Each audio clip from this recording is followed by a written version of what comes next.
So we have added some mustard oil into our pan, and we're just going to let the mustard oil heat up a little bit before we add our spices.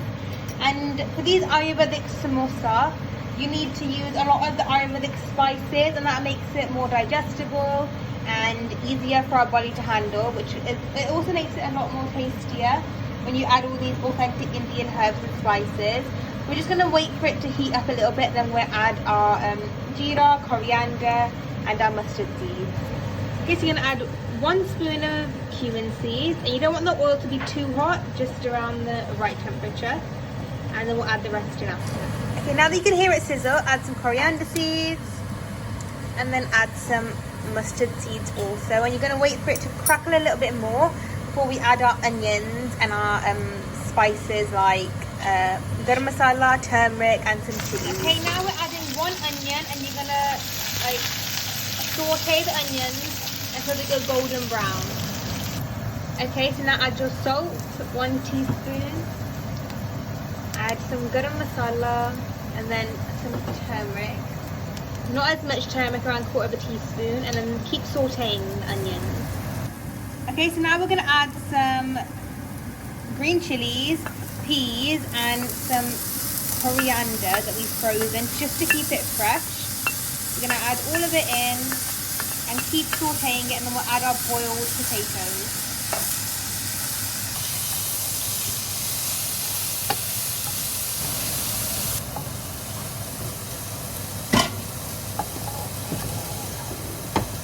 Okay, so now we're going to add our boiled potatoes, and we're just going to like coat the potatoes in the tadka that we've made, and then we're going to mash them up. So it should take around 5 more minutes. So as you can tell, our potatoes are ready, and this is our stuffing for our ayurvedic samosas. You can mash them up further if you want to, but we're going to slightly mash them up to still have them in whole potato forms. And yeah, we're going to use our these as a stuffing for our samosa, and we'll show you the dough recipe of what we use for our gluten-free samosa. For the samosa dough, we're going to be using 1 cup of gluten-free rice flour,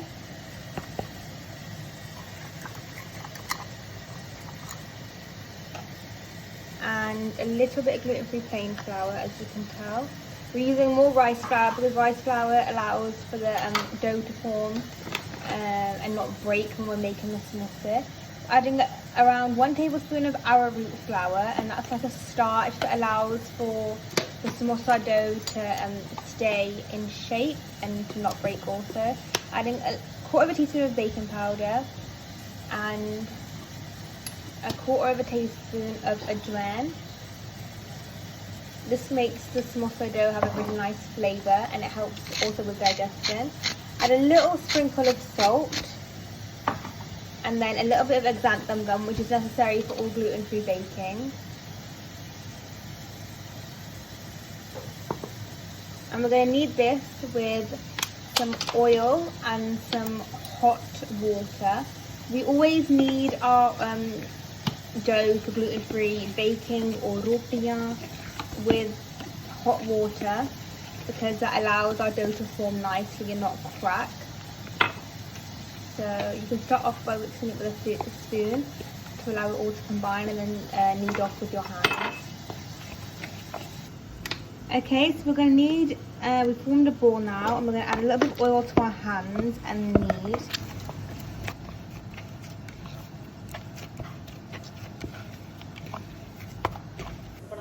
Okay, so this is our dough, and as you can tell, it's really soft, and you want to keep kneading it until you can form a little ball that doesn't break. And we're going to let this rest now for 30 minutes by covering it with this white muslin cloth, and then we'll make our and shape our samosa by rolling out our dough. Okay, so now we're going to make our samosa. We'll take a little bit of dough and we're going to roll it into a bigger, so a little ball. I'm going to roll it like a roti, cut it in half, and then stuff it with our potato filling we made yesterday.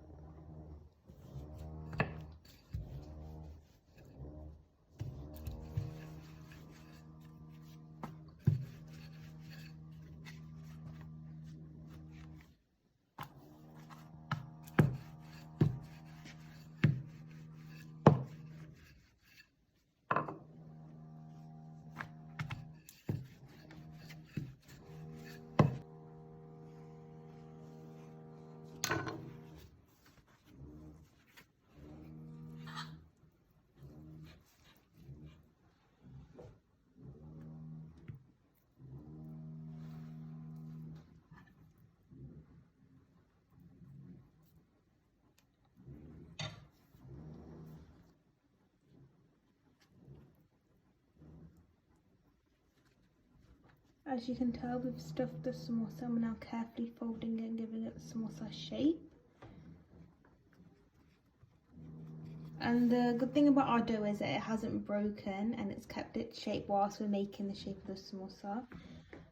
I'll do the same for the second. And with these samosa, we're going to bake them rather than fry them, because we want these to be a bit healthier, that you can enjoy whenever you want. And in Ayurveda, you don't normally fry food, you always use a healthier alternative. However, if you're feeling indulgent and you want to fry them, you can, and I'm sure they'll turn out really good. But we're just going to bake them, and as you can tell, that when we're forming them, they don't break out all.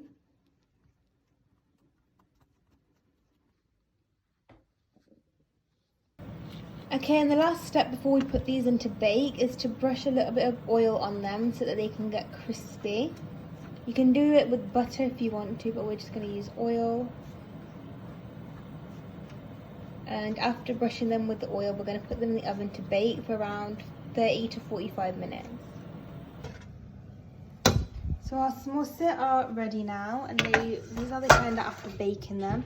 As you can tell, they're really crispy and they turned out perfectly good after baking them, so you can bake them for a healthier alternative. And now we're going to assemble our chaat, and we're going to show you how we assemble it. So first of all,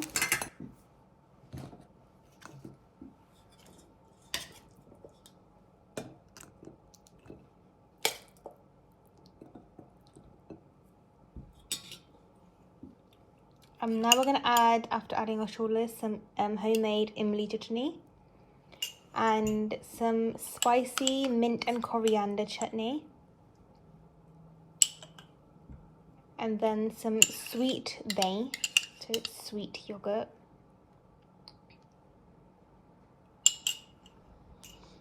and some mint yogurt chutney as well. And then some bale salad on top. We use rice puffs and a little bit of seared with the salad. And our samosa chaat is ready. Guys, our samosa chaat, which includes our healthy baked gluten-free samosa, is ready. We made some chole to top our samosa with, and here's our baked samosa, our salad, and our dips, our chutneys. We've assembled it, and it's a really tasty, healthy lunch. And if you're having that samosa chaat craving but you want to be a bit healthy and watch on the calories, this is a really good option, and I'm really going to enjoy this. It's packed with flavours and nutrients, and I can't wait to eat it all. So I hope you enjoyed this recipe, and if you did, then like and subscribe. Follow my Instagram, I'll leave the link in the description box below, and comment down any other healthy recipes that you'd like to see, or any alternatives to your favourite foods, and we'll be able to make them. Until then, I hope you enjoyed this Ayurvedic gluten-free and vegan samosa chaat recipe, and stay tuned for my next recipes too.